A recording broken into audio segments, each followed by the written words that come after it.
وہ اپنی عمر کے حساب سے ہی تجزیہ کر رہی تھی۔ التمش ہنسا۔ یہ سب پرانے زمانے میں ہوتا تھا بھائی، اب کون پوچھتا ہے لمبی لڑکیوں کو، اب تو انٹرنیٹ کا دور ہے۔ اب لوگ فائبر آپٹکس کی نہیں، مائکرو فائبر آپٹکس کی باتیں کرنے لگے ہیں۔ مائکرو چیزیں دنیا پر راج کرتی ہیں آج کل۔ میں تو خود ایک مائکرو وومن کی وجہ سے یہاں پہنچا ہوں۔ وہ ہنستے ہوئے صبا کو تسلی دے رہا تھا، لیکن یہ بات بھی زرمین کو بری لگ گئی۔ ظاہر ہے تم تو یہی کہو گے، کیونکہ دنیا پر ہی نہیں تمہارے حواسوں پر بھی مائکرو چیزیں کچھ زیادہ ہی راج کرنے لگی ہیں۔ ظاہر ہے 4 فٹ 10 انچ کے ساتھ 3 سال گزارے ہیں تم نے، اثر تو ہونا ہی تھا۔ التمش نے یکدم مڑ کر مکمل توجہ کے ساتھ اسے دیکھا۔ اسے یہ ذکر یہاں اچھا لگا تھا اور نہ ہی اس کا مقصد سمجھ میں آیا تھا۔ وہ چند لمحے خاموشی سے دیکھتا ہی رہا۔ اس کی آنکھوں میں ایسا کچھ تھا کہ زرمین خائف ہوئی۔ التمش نے منہ سے کچھ نہیں کہا تھا، لیکن جتا ضرور دیا تھا کہ اسے یہ بات اچھی نہیں لگی۔ زرمین اس کے انداز پر مزید آگ بگولا ہو گئی تھی، مگر چپ ہو گئی۔ وہ یہ بات بھولی تو نہیں تھی، لیکن اس کا التمش سے مزید بحث کرنے کا ارادہ بھی نہیں تھا۔ مگر جب معمول کے مطابق التمش نے اسے رات کو کال کی اور یہی بات دہرا دی تو وہ اپنا غصہ چھپا نہیں پائی تھی۔ تم بہت ان فرینڈلی اور روڈ سی ہوتی جا رہی ہو زرمین۔ زرمین پہلے ہی خفا تھی، اس کے الزام پر مزید خفا ہو گئی۔ اپنے رویے پر غور کیا ہے کبھی؟ عجیب نظر باز سے ہو گئے ہو، جہاں دل چاہتا ہے منہ اٹھا کر اپنا لنڈا بازار کھول لیتے ہو۔ وہ خود کو یہ کہنے سے روک نہیں پائی تھی۔ التمش ابھی اس حملے سے ہی نہ سنبھلا تھا کہ وہ مزید بولی۔ جب دیکھو جسے دیکھو تم یہی باتیں کرتے رہتے ہو، کبھی پاجامے غرارے ڈسکس کر رہے ہوتے اور کبھی کرتے ساڑیاں۔ تمہیں عجیب نہیں لگتا؟ اس کے لہجے میں جو کرختگی تھی وہ التمش کو فون پر بھی صاف دکھائی دی۔ یہ عجیب کام میرا کاروبار ہے، میں رزق کماتا ہوں اس سے، اور میں خود نہیں کھولتا اپنی دکان۔ تمہاری سب کزنز اور آنٹیاں ہی مجھے گھیر کر کھڑی ہو جاتی ہیں، اور میں بھی صرف تمہاری وجہ سے بیچ چوراہے میں ان سے یہ سب باتیں ڈسکس کرتا ہوں۔ ورنہ میرا کیا دماغ خراب ہے کہ وہ سب باتیں جن کے لیے لوگ میری بوتیک پر آنے کے لیے ہفتوں پہلے کال کر کے ٹائم لیتے ہیں اور اچھے خاصے روپے دیتے ہیں، وہی باتیں مفت میں کرتا پھروں۔ تمہیں اتنا ہی اعتراض ہے تو بول دو نا اپنی سب آنٹیوں کو کہ وہ نہ کیا کرے مجھ سے یہ سب باتیں۔ وہ بے حد ناراض ہوا تھا۔ زرمین بھی بات ماننے کے موڈ میں نہیں تھی۔ اسے غصہ تو اس بات کا زیادہ تھا کہ التمش نے سونیا کی حمایت میں پورا ایک جملہ کیوں بولا تھا، مگر اس متعلق مزید بات کرتے ہوئے اس کی انا پر حرف آتا تھا تو غصہ وہ اس طرف نکالنے لگ گئی تھی۔ ان کو تو میں منع کر ہی دوں گی، لیکن تم بھی ہر ایک کے لباس کو اوپر سے نیچے دیکھتے ہوئے یہ سمجھانا بند کر دو کہ ان کے فگر پر اونچی قمیض جچے گی یا چھوٹی، ان کا فگر غرارے والا ہے یا لہنگے والا۔ جس سے بھی ملتے ہو اس کے لباس کی فکر میں گھلنے لگتے ہو تم۔ اس کی آواز میں تلخی سی گھل گئی تھی اور انداز ایسا تھا کہ التمش کو لگا وہ اس کے کردار پر حملہ کر رہی ہے۔ کیا بکواس ہے؟ تمہارا مطلب ہے میں اتنا ہی ویلا ہوں کہ لوگوں کے لباس کو اوپر سے نیچے تک دیکھتا رہتا ہوں؟ اتنا نظر باز اور فلرٹ نہیں ہوں میں، تم نے سمجھا کیا ہے مجھے؟ وہ گررا کر بولا تھا۔ اس کی بلند آواز سے زرمین کو بھی اپنے ناروا رویے کا احساس ہوا تھا۔ میری بات سنو التمش، یہ وقت ان باتوں کے کرنے کا نہیں ہے، تم میرا موقف سمجھ ہی نہیں رہے ہو۔ میں تمہارے کردار میں کیڑے نہیں نکال رہی، میں تمہیں کچھ اور سمجھانا چاہ رہی ہوں۔ کل ملیں گے نا تو میں تفصیل سے سمجھاؤں گی، اس نے کہا۔ جی نہیں، کوئی ضرورت نہیں ہے مجھے کچھ سمجھانے کی، تم خود کو سمجھاؤ یہ بات کہ التمش وہ کام کبھی نہیں کرتا جو اس پر سجدہ نہیں ہے۔ بائے، اس نے کہا اور ٹھک سے فون بند کر دیا تھا۔ المحراب، اس نے وزٹنگ کارڈ کو دائیں ہاتھ کے انگوٹھے اور انگلی کے درمیان پھنسا رکھا تھا اور کب سے بس اس کی جانب دیکھتے ہوئے کچھ سوچنے میں مگن تھی۔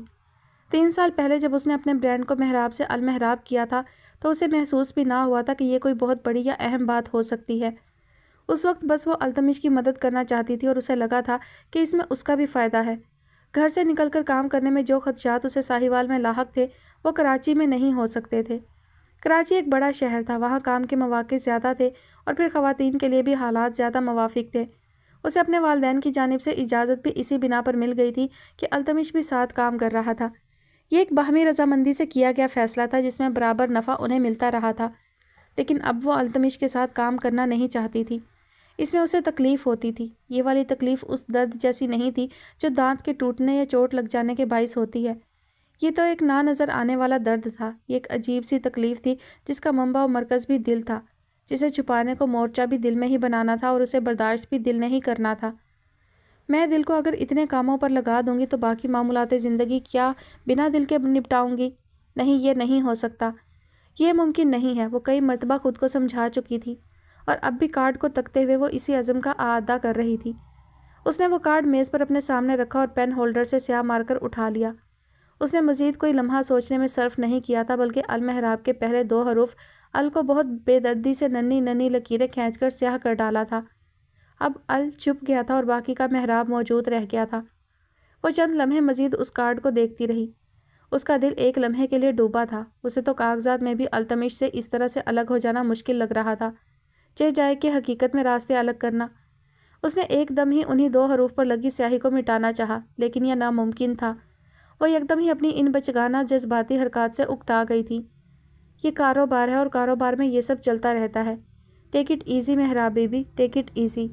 اس نے پھر خود کو سمجھایا تھا اور پین دوبارہ ان 2 حروف پر رگڑنے لگی۔ یہ کام نپٹا کر ابھی وہ دوسری سانس بھی نہ لے پائی تھی کہ التمش ٹھک ٹھک کرتا سیڑھیاں چڑھتا اوپر آیا تھا۔ کیا کر رہی ہو؟ اس نے آتے ہی بنا کوئی سلام دعا کیے سوال کیا تھا۔ سونیا ایک جھٹکے سے اٹھی تھی۔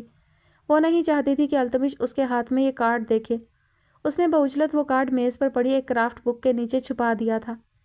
خوشاب سے مال آ گیا ہے، ان کی پیمنٹ کلیئر کروا دو۔ اس کی جانب دیکھے بنا وہ کہتی ہوئی سامنے ہینگ ہوئے لباسوں کی جانب متوجہ ہو گئی تھی۔ کام کا بوجھ بھی کافی بڑھ گیا تھا۔ برائیڈل ویئرز کے ان کے پاس بہت آرڈر آ رہے تھے۔ ان کی گوٹے والی رینج پر انہیں کافی آرڈرز مل رہے تھے جو خوشاب سے تیار ہو کر آتے تھے۔ یار تم کام کے علاوہ بھی کوئی بات کر لیا کرو، مجھے دیکھتے ہی تم فرمودات قائد دہرانے لگتی ہو، بلکہ چلتی پھرتی کام اور کام کی عملی تفسیر نظر آنے لگتی ہو۔ التمش چڑھ کر بولا تھا۔ وہ رات زرمین سے ہونے والی باتوں کی وجہ سے پہلے ہی کچھ اکتایا ہوا تھا۔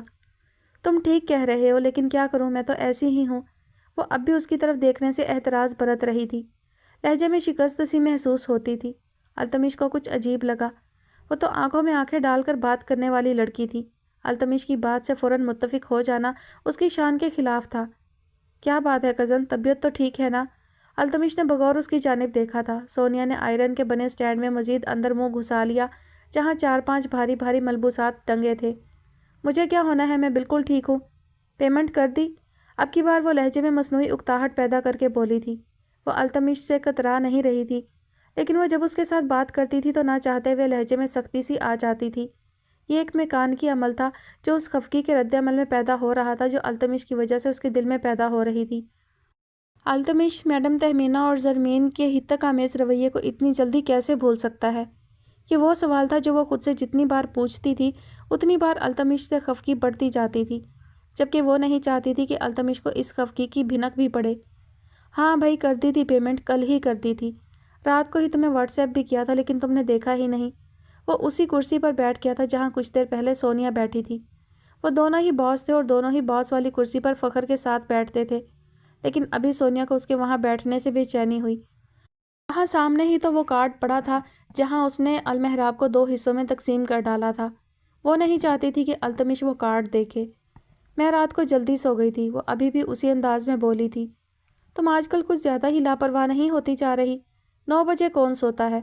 وہ ناک چڑھا کر بولا جیسے اسے اس کی کوتاہی پر شرمندہ کرنا چاہتا ہو۔ یہ تانا نہیں تازیانہ تھا۔ سونیا اب کی بار فوراً اس کی جانب مڑی تھی۔ ایکسکیوز می، یہ لاپرواہ تم نے کس کو کہا ہے؟ وہ 2 قدم چل کر اس کے قریب آئی تھی۔ تمہیں ہی کہا ہے، کیونکہ تم ہی لاپرواہی برتنے لگی ہو۔ کہاں تو رات کے 2-2 بجے تک ہارڈ گلو اور بٹن لے کر بیٹھی رہتی تھی محترمہ، اور کہاں 9 بجے ہی آرام فرمانے چل دیتی ہیں۔ رات 9 بجے ہی فون بند کر کے سو جایا کرو گی تو چل گیا یہ کاروبار۔ مجھے تو تمہارا مستقبل کچھ زیادہ اچھا نظر نہیں آ رہا۔ تمہارے حصے میں صرف خسارہ ہی آئے گا، جو میں یہاں سے بیٹھے بھی دیکھ سکتا ہوں۔ وہ اسی بے تکلف انداز میں بات کر رہا تھا جس میں کرتا آیا تھا۔ سونیا یکدم مڑی تھی۔ تمہیں صرف میرا خسارہ نظر آ رہا ہے؟ میرا مستقبل اچھا نہیں لگ رہا تمہیں؟ اور اپنے بارے میں کیا خیال ہے؟ وہ نہایت خفا لہجے میں پوچھ رہی تھی۔ التمش ذرا بھی خائف نہ ہوا، وہ اسے ایسے ہی چڑھا کر لطف لیتا تھا۔ اس نے ناک چڑھائی تھی۔ ظاہر ہے تمہارے حصے میں ہی خسارہ آئے گا۔ میں اور زرمین تو مزے سے یہ بوتیک چلائیں گے، عیش کریں گے۔ تم کیا کرو گی؟ بہت اکیلی رہ جاؤ گی سونیا بی بی۔ لیکن سب تمہاری ہی غلطی ہے۔ کتنا سمجھاتا تھا تمہیں کہ احتشام کے بارے میں سوچو، اچھا لڑکا ہے، لیکن افسوس۔ وہ کرسی کو گول گول گھما رہا تھا۔ اطمینان و سکون اس کے ہر انداز سے ٹپک رہا تھا۔ یہ وہ باتیں جو ان کا معمول رہی تھیں، ایک دوسرے کو تانے دے کر سکون ملتا تھا، لیکن سونیا کے ساتھ معاملہ الٹا ہو گیا تھا۔ اسے التمش کی بات سخت بری لگی۔ اس کا دل چاہا اس بات کا جواب گرا کر دے، اتنا گرا کر کہ وہ یہاں سے فوراً چلا جائے۔ اچھا، ویسے تمہاری خاطر میں دوبارہ بات کر سکتا ہوں اس سے، میری بات ٹالے گا نہیں وہ، کیا کہتی ہو؟ وہ لاپرواہ سے انداز میں پوچھ رہا تھا۔ سونیا کی آنکھیں بے اختیار بھرنے لگیں۔ اتنی حد تک اس نے کسی کی برداشت نہیں کی تھی۔ دنیا میں واحد اس کی امی تھیں جو اس کا دل دکھا دیتی تھی اور وہ خاموشی سے رو دھو کر سب بھول جایا کرتی تھی۔ لیکن یہ رعایت صرف اس کی امی کے لیے مختص تھی۔ ہر ایک کو اتنی اہمیت اس نے کبھی نہیں دی تھی۔ اسے دنیا میں صرف ایک چیز سے نفرت تھی۔ وہ کسی کے سامنے کمزور نہیں پڑتی تھی، اسے اپنے حوصلے پر ہمیشہ مان رہا تھا۔ اسے اپنے دل کو سنبھالنا بھی آتا تھا اور دل ٹوٹنے کے اسباب کو درگزر کرنا بھی وہ بخوبی جانتی تھی۔ لیکن یہ معاملہ ہی کچھ اور تھا۔ یہاں اس کا دل اس کا حریف تھا، یہاں اپنی ہی ذات مد مقابل تھی۔ وہ اگر خود سے جیت جاتی تو پھر ساری دنیا کو جوتے کی نوک پر رکھ دیتی، لیکن کوشش کے باوجود اس سے یہ نہیں ہو پا رہا تھا۔ سو دل کی نافرمانی کا دکھ دل کے ٹوٹ جانے سے کہیں زیادہ تھا۔ اس نے تمام تر ہمت جمع کی اور اس کی آنکھوں میں دیکھا تاکہ التمش کو ایک شٹ اپ کال دے سکے۔ وہ اس کی جانب دیکھ رہا تھا، چہرے پر وہی دوستانہ مگر استہزائیہ مسکراہٹ جو اسے تل ملا دیتی تھی۔ اسے اپنی جانب دیکھتا پا کر التمش مزید مسکرایا تھا۔ سونیا کو اس کی یہ مسکراہٹ بے رحم لگی۔ وہ کچھ کہنا چاہتی تھی مگر وہ جانتی تھی کہ اس کے الفاظ ضائع ہو جائیں گے۔ اس نے یکدم میز پر اپنا تھیلا نما بیگ اٹھایا اور بنا کچھ کہے سیڑھیوں کی جانب چل دی تھی۔ التمش اسے جاتا دیکھتا رہا تھا۔ اسے لگا تھا وہ مذاق کر رہی ہے، لیکن جب وہ سیڑھیاں اترنے لگی تو التمش کو احساس ہوا تھا کہ وہ جا رہی ہے۔ ارے کیا ہوا، کیوں جا رہی ہو؟ اچھا بھائی نہیں کرتے احتشام کی بات، لیکن اس میں ناراض ہونے والی کیا بات ہے؟ وہ لپک کر اپنی جگہ سے اٹھا اور ایک لمحے میں ہی اسے سیڑھیوں میں جا لیا تھا۔ وہ اس کے سامنے آ کھڑا ہوا تھا۔ سونیا کے لیے واپسی کا راستہ بند ہو گیا تھا۔ اس نے سر اٹھا کر اسے دیکھا۔ اس کے چہرے پر ابھی بھی مسکراہٹ تھی اور آنکھوں میں وہی دبی دبی سی شرارت۔ میں تمہاری رائے کا احترام کرتا ہوں۔ احتشام کے علاوہ بھی کئی بہت اچھے دوست ہیں میرے۔ وہ تو احتشام سے دشمنی ایسی رہی کہ اس کی بھلائی کی خواہش ہی دل میں نہیں اٹھتی، اس لیے بس اصرار کرتا رہتا ہوں۔ لیکن خیر تمہیں نہیں پسند تو اب نہیں کہوں گا، مگر تم آؤ تو صحیح۔ چند اور ایسے مہربان بھی ہیں ابھی لسٹ میں جن کو مزہ چکھانے کے خواب میں بچپن سے دیکھ رہا ہوں۔ وہ بے تکلفی سے بول رہا تھا۔ اسے دوبارہ واپس چلنے کا اشارہ کرتے ہوئے اس نے اس کا ہاتھ بھی تھامنا چاہا۔ سونیا نے ایک جھٹکے سے اپنا ہاتھ اس کے ہاتھ سے کھینچا تھا۔ التمش کو اب اس کے بدلے ہوئے رویے کا احساس ہوا تھا۔ سونیا کا رویہ ہتک آمیز لگا تھا اسے۔ اتنی کرختگی پہلے کبھی سونیا کے رویے میں محسوس نہ کی تھی اس نے بغور اس کا چہرہ دیکھا، پھر وہ ناسمجھی کے عالم میں مصنوعی ہنسی ہنسا تھا۔ کیا بات ہے، طبیعت تو ٹھیک ہے نا؟ کیا ہوا ہے؟ وہ حیران بھی تھا۔ سونیا کو اس کی اس حیرانی پر مزید غصہ آیا۔ راستے سے ہٹو، اس نے بنا اس کی جانب دیکھے سخت لہجے میں کہا تھا۔ التمش پیچھے نہیں ہٹا تھا، لیکن اس کے چہرے کے تاثرات بدل گئے تھے۔ مسکراہٹ کی جگہ تحیر اور تجسس امڑ آیا تھا۔ وہ بغور سونیا کے چہرے کی جانب ہی دیکھ رہا تھا۔ میں نے کہا التمش میرے راستے سے ہٹ جاؤ۔ اب کی بار وہ مزید جارحانہ انداز میں بولی تھی۔ تحیر اور تجسس کی جگہ اب تفکر بھی چہرے پر در آیا تھا۔ اس نے گہری سانس بھری، پھر وہ ایک سائڈ پر ہو گیا تھا۔ چہرے کے اعصاب تن گئے تھے لیکن کندھے جھک سے گئے تھے۔ اوکے ایز یو وش، اس نے اتنا ہی کہا تھا۔ سونیا کا دل مزید ٹوٹ گیا تھا۔ وہ تیزی سے سیڑھیاں اتر گئی تھی۔ مجھے بتاؤ تو صحیح کہ ہوا کیا ہے؟ اب کون سی قیامت آ گئی ہے کہ یوں میری موت کا غم منا رہی ہو؟ میڈم تہمینہ نے زرمین کا بیزار چہرہ دیکھ کر سوال کیا تھا۔ وہ کب سے اسے اپنے ساتھ کسی چیریٹی ڈنر پر چلنے کا کہہ رہی تھی، لیکن وہ منہ بنائے بس ٹی وی کے آگے بیٹھی تھی۔ بال بھی بکھرا رکھے تھے اور صبح سے لباس بھی تبدیل نہیں کیا تھا۔ انہیں بیٹی کی اس لاپرواہی سے بہت چڑ ہوتی تھی، جبکہ زرمین بھی ان کی ایک ہی بات کی تکرار سے چڑ گئی تھی۔ ایک تو آپ بات بات میں میرے پیچھے پڑ جایا کریں۔ میں نے کب کہا ہے کہ کچھ ہوا ہے؟ اب کیا میں اپنے ہی گھر میں اپنے ہی کمرے میں خاموشی سے بیٹھ بھی نہیں سکتی؟ وہ تنک کر بولی تھی۔ میڈم تہمینہ کے چہرے کا زاویہ مزید بگڑا۔ ویسے زرمین ہے تو بالکل اپنی دادی جیسی، احسان فراموش اور خود غرض۔ اپنا کام ہو تو مما جی کرتے کرتے آگے پیچھے پھرتی رہے گی، لیکن جب مجھے کبھی تجھ سے کام پڑ جائے تو تیرے منہ پر 12 ہی بج جاتے ہیں۔ وہ شکوہ کر رہی تھیں۔ زرمین نے لاچاری سے ان کی بات کو ہضم کیا تھا۔ میں کہہ تو رہی ہوں آپ کو کہ میری طبیعت ٹھیک نہیں ہے، لیکن آپ میری بات سمجھیں تب نہ۔ وہ زچ ہو کر بولی تھی۔ چل اب یہ تانا دے دے ماں کو کہ میں تیری بات نہیں سمجھتی۔ حالانکہ میں تیرے ہر مسئلے کو بنا کہے سمجھ جاتی ہوں، لیکن جب میری باری آتی ہے تو اسی طرح گوند کی طرح اپنے بیڈ سے لگ کر بیٹھ جاتی ہے۔ ایک ذرا سی بات ہے، آدھ گھنٹے کے لیے چلنا ہے بس۔ التمش کو دیکھ کر دیبا بھی خوش ہو جائے گی اور اس کے کلائنٹ بھی بڑھ جائیں گے۔ وہ اسے اکسا رہی تھیں۔ التمش کے ذکر پر زرمین نے چونک کر انہیں دیکھا۔ التمش کا یہاں کیا ذکر؟ آنٹی دیبا اسے دیکھ کر کیوں خوش ہوں گی؟ وہ کھوئے والا فالودہ ہے کیا؟ زرمین کو یہ ذکر ہی پسند نہیں آیا تھا۔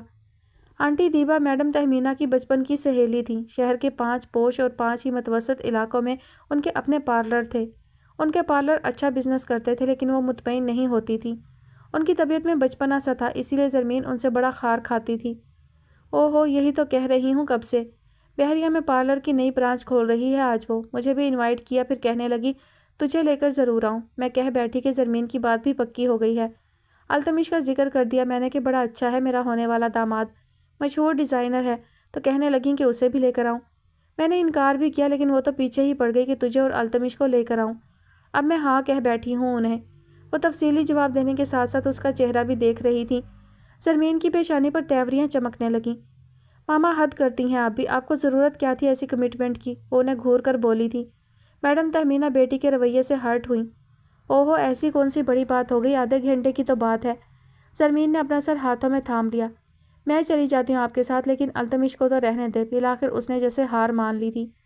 نہیں زرمین، التمش کو ساتھ لے چلتے ہیں، دیپا کے ہاں خوب شوشہ بڑھے گی ہماری۔ تجھے تو پتہ ہی ہے اسے اور اس کی سہیلیوں کو کپڑے لتے کا کیسا اندھا شوق ہے۔ دیکھنا سب کیسے واری صدقے جائیں گی تیرے اور اس کے، سب تیرے اور اس کے آگے پیچھے پھرتی رہیں گی۔ وہ اسے سمجھا رہی تھی۔ اس نے اپنی ٹانگوں پر پڑا لحاف سائڈ پر کیا اور ٹانگیں بیڈ سے نیچے لٹکا لیں۔ اسی بات کا تو خدشہ ہے مجھے کہ سب اس کے آگے پیچھے پھریں گی۔ یہی بات تو بری لگنے لگی ہے مجھے التمش کی۔ عجیب سی عادت ہو گئی ہے اس کی، جہاں دیکھو جب دیکھو جس کے سامنے دیکھو بس یہی تماشا لگا کر کھڑا ہو جاتا ہے۔ ہر وقت یہی غور کرتا رہتا ہے کہ کس نے صحیح لباس پہنا ہوا ہے اور کس نے نہیں۔ بندہ پوچھے تمہیں اتنی ٹینشن کیوں ہے؟ اگر کسی نے کوئی آؤٹ ڈیٹڈ لباس پہن بھی لیا تو مگر نہیں جی، وہ سب کو مشورے دیں گے کہ یہ نہ پہنے اور یہ پہنے۔ وہ ان کی جانب دیکھے بنا جیسے اپنا دل ہلکا کر رہی تھی۔ میڈم تہمینہ کو اس کی پریشانی کی وجہ مکمل طور پر سمجھ نہ آئی۔ تو اس میں بری بات کیا ہے؟ وہ اتنا اچھا ڈیزائنر ہے اور مشہور بھی ہو گیا ہے، اب تو کسی کو مشورے دیتا ہے تو روپے بھی تو لیتا ہے اس کام کے، مفت تو نہیں کرتا۔ وہ رسانیت بھرے لہجے میں بولی تھی۔ زرمین نے پھر سر جھٹکا۔ نہیں، مجھے بس اچھا نہیں لگتا، ایک تو کام بھی اچھا نہیں ہے اور پھر وہ لڑکی، وہ تو ہر وقت سوار رہتی ہے اس کے حواسوں پر۔ اس نے اپنا دکھ ان کے سامنے اگل ڈالا تھا۔ میڈم تہمینہ نے بغور اسے دیکھا۔ کون سی لڑکی؟ وہ سمجھی نہیں تھی کہ زرمین کے دل میں اصل خدشہ کیا چل رہا ہے۔ وہی سونیا، وہ ناک چڑھا کر اور منہ بگاڑ کر بولی تھی۔ میڈم تہمینہ اس کے اس اعتراض پر مزید الجھ گئی تھی۔ اب وہ کیا کہتی ہے تجھے؟ ان کے اس سوال پر زرمین کچھ نہیں بولی۔ اس کی خاموشی سے وہ ناراض ہوئی تھی۔ مجھے سمجھ نہیں آ رہی زرمین، تجھے غصہ ہے کس بات پر؟ تجھے لڑکی پر اعتراض ہے یا التمش کے کام پر؟ اگر تو یہ سب دیپا کے ہاں نہ جانے کے بہانے ہیں تو صاف صاف بتا دینا۔ وہ سخت ناراض ہوئی تھی۔ زرمین نے گردن موڑ کر انہیں گھور کر دیکھا، پھر سر جھٹک کر کچھ کہے بنا باتھ روم میں گھس گئی تھی۔ میرے پاپا ایک باقاعدہ تقریب کرنا چاہتے ہیں تمہارے آنر میں، تاکہ خاندان میں سب لوگوں کو پتہ چل جائے ہمارے ریلیشن شپ کا۔ یہ اسی رات کی بات تھی۔ زرمین نے اسے اپنی آنٹی دیبا کے ہاں تو انوائٹ نہیں کیا تھا، لیکن فون پر ہی اپنے رویے پر ایکسکیوز ضرور کر لیا تھا۔ وہ کچھ شرٹس کے ڈیزائنز تیار کر رہا تھا، کانوں میں بلوٹوتھ لگائے بظاہر وہ زرمین سے باتیں کر رہا تھا، لیکن دھیان رنگدار پینسل اور کاغذوں میں ہی الجھا تھا۔ یہ ڈیزائن اس نے کچھ دن پہلے ہی رف سکیچز بنا کر سونیا سے ڈسکس کیے تھے۔ اسے وہ ڈیزائنز اچھے لگے تھے، لیکن وہ زبانی جمع خرچ والی باتوں میں آنے والی لڑکی نہیں تھی۔ تم پراپر لے آؤٹ وغیرہ بنا کر دکھاؤ گے تو مجھے زیادہ اچھے سے سمجھ میں آئے گی، اس نے کہا تھا، اور اس دن سے ہی التمش نے دوبارہ ان ڈیزائنز کو ہاتھ نہیں لگایا تھا۔ وہ ڈیڈ لائن سے پہلے کبھی اپنا کام مکمل نہیں کر پاتا تھا، جبکہ سونیا ان باتوں سے چڑھتی تھی۔ اب چونکہ اسے ایسے محسوس ہوا تھا کہ سونیا ناراض ہے، تو اس نے وہ ڈیزائن مکمل کرنے شروع کر دیے تھے۔ اسے لگا تھا کہ شاید سونیا اس کی کام چوری کی وجہ سے ناراض ہے، جس کا وہ طعنہ ہر وقت اسے دیتی تھی۔ ابھی کوئی کسر رہ گئی ہے لوگوں کو بتانے میں؟ سب کو پتہ چل تو چکا ہے۔ ہر دوسرے روز تو تمہارے ہاں پارٹی میں موجود ہوتا ہوں میں۔ وہ پینسل سے بنائی گئی شرٹس کے کٹس بنا رہا تھا۔ اسے ہر حال میں یہ کام آج ہی مکمل کرنا تھا۔ اس کا دھیان فون اور زرمین کی آواز سے زیادہ اپنے سامنے پڑی چیزوں میں تھا۔ پاپا چاہتے ہیں کہ باقاعدہ انگیجمنٹ وغیرہ کی جائے۔ وہ تمہیں اپنے بزنس سرکل میں انٹروڈیوس کروا دیں گے تو تمہیں فائدہ ہوگا نا۔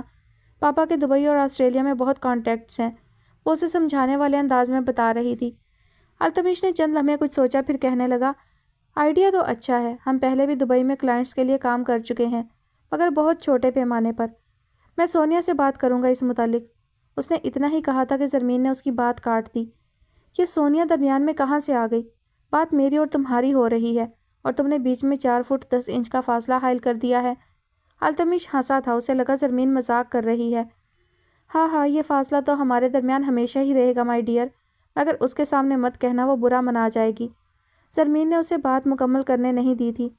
میری بلا سے مناتی رہے برا، مجھے تو ویسے ہی بہت روڈ لگتی ہے وہ۔ اس کے لہجے میں ناگواری تھی۔ التمش نے اچنبے سے اس کا یہ جملہ ہضم کیا تھا۔ ارے یار ایسا کچھ نہیں ہے، وہ بہت سپر قسم کی لڑکی ہے۔ التمش وضاحت کرنا چاہ رہا تھا مگر زرمین کو اچھا نہیں لگ رہا تھا۔ تمہیں لگتی ہوگی سپر، مجھے تو بالکل پسند نہیں ہے، ٹھگنی بگنی سی۔ اور دوبارہ یہ مت کہنا کہ وہ ہمیشہ ہمارے درمیان موجود رہے گی۔ میں تو کسی کو برداشت نہیں کر سکتی تمہارے میرے درمیان میں، اور اس 4 فٹ 10 انچ کو تو بالکل بھی نہیں۔ زہر لگتی ہے مجھے۔ اس کا انداز اس قدر حقارت بھرا تھا کہ التمش کو معاملے کی سنجیدگی کا احساس ہوا۔ ایسا نہیں ہے یار، بہت کمال لڑکی ہے، تم اس سے ذرا بات کیا کرو، تبھی تمہیں اس کی خوبیوں کا اندازہ ہوگا۔ زرمین نے ایک بار پھر اس کی بات کاٹی اور اب اس کا لہجہ کرخت تھا۔ میں کیوں بات کروں گی اس سے؟ اور تم بھی پلیز یہ الیکشن کیمپین بند کر دو۔ تم اس کی تعریف میں زمین آسمان کے کلابے بھی ملا دو گے تو مجھے فرق نہیں پڑے گا۔ جو مجھے نہیں پسند بس پھر وہ نہیں پسند۔ زرمین نے بالآخر دل کی بات کہہ ڈالی تھی۔ اپنی ماما سے تفصیلی بات کرنے کے باوجود وہ اس موضوع پر مطمئن نہیں ہو پائی تھی۔ اسے واقعی التمش کے کام اور اس لڑکی سے بہت الجھن ہونے لگی تھی۔ اس نے فون کرنے سے پہلے سوچا تھا کہ وہ التمش سے کسی تیسرے شخص کی وجہ سے لڑائی نہیں کرے گی، لیکن سونیا کا ذکر اس کے منہ سے سنتے ہی وہ پھر آگ بگولا ہو گئی تھی۔ لیکن کیوں زرمین؟ التمش کچھ حیران ہوا تھا۔ اتنا حیران ہو کر یہ مت جتاؤ کہ میں کچھ انہونی بات کر رہی ہوں۔ یاد کرو التمش، یہ وہی لڑکی ہے جسے تم سخت ناپسند کرتے تھے۔ یہ وہی لڑکی ہے جسے تم عجیب عجیب ناموں سے پکارا کرتے تھے، اور اب تم حیران ہو کر پوچھ رہے ہو کیوں زرمین؟ اس کی آواز میں ناگواری اور تلخی ایک ساتھ سنائی دی تھی التمش کو۔ اس نے ہاتھ میں پکڑی سیاہ پینسل کو روک کر ذرا حیرانی سے اس انداز کو ہضم کیا تھا۔ یار وہ سب پرانی باتیں تھیں، تب میری اسے زیادہ بات چیت بھی نہیں تھی، میں اس کے متعلق زیادہ جانتا بھی نہیں تھا۔ زرمین نے اسے بات پوری کرنے کا موقع پھر نہیں دیا تھا۔ اور اب تم اس کے متعلق بہت زیادہ جانتے ہو، بلکہ ضرورت سے کچھ زیادہ ہی جانتے ہو۔ زرمین کے لہجے میں جو کرختگی اور طنز کی آمیزش تھی اس نے التمش کو غصہ دلا دیا تھا۔ تم کہنا کیا چاہتی ہو؟ صاف صاف کہو نا، وہ پینسل کو میز پر پٹکتے ہوئے پوچھ رہا تھا۔ زرمین کی آواز چند لمحے تک سنائی نہ دی۔ التمش نے بھی اس کے بولنے کا انتظار کیا تھا، مگر جب کوئی آواز سنائی نہ دی تو اس نے فون کی جانب دیکھا تھا۔ کال کٹ چکی تھی۔ یہ ایک ہی موضوع پر ان کی دوسری لڑائی تھی۔ یہ نیا ڈرامہ شروع ہو گیا ہے۔ التمش اس کے رویے سے الجھ سا گیا، اور عجیب بات یہ تھی کہ جب زرمین سونیا کو برا کہتی تھی تو اسے برا لگنے لگتا تھا۔ اس کی دلی خواہش تھی کہ زرمین اور سونیا اچھی دوست بن جائے۔ میری بیٹی کی طبیعت ٹھیک ہے؟ ابو نے اس کو بغور دیکھتے ہوئے سوال کیا تھا۔ وہ چونک کر مڑی، پھر دل ہی دل میں خود کو ٹوکتے ہوئے ان کی جانب متوجہ ہوئی۔ جی ابو بالکل فٹ، آپ بتائیں کیسی طبیعت ہے؟ وہ مصنوعی انداز میں کھل کر مسکرائی تھی۔ ابو کے چہرے پر جو تاثرات اور پھر مسکراہٹ چمکی اس نے سونیا کو کچھ خجل سا کر دیا۔ ان کے چہرے پر صاف لکھا تھا کہ وہ جھوٹ سے بہلائے نہیں جا سکتے۔ وہ اسی انداز میں مسکراتے ہوئے اس کے قریب آ بیٹھے۔ میں کب سے دیکھ رہا ہوں کہ میری بیٹی فراغت سے ہاتھ پر ہاتھ دھرے بیٹھی ہے، کچھ بھی نہیں کر رہی۔ آس پاس کاغذ بکھرے ہیں نہ دھاگے، اور یہ نارمل حالات میں تو ممکن نہیں ہے۔ مجھے تو ٹھیک سے یاد بھی نہیں کہ میں نے اپنی بیٹی کو اس طرح فارغ بیٹھے کب دیکھا تھا۔ شاید تب جب میری پیاری بیٹی کو ٹیمپریچر ہو گیا تھا، یا جب دانت کے درد کی وجہ سے میری پیاری بیٹی کی آنکھیں بھی درد کرنے لگی تھیں۔ اور ہاں یاد آیا، ایک بار جب میری بیٹی کے ہاتھ پر چوٹ لگ گئی تھی اور کینچی اٹھانا مشکل ہو گیا تھا۔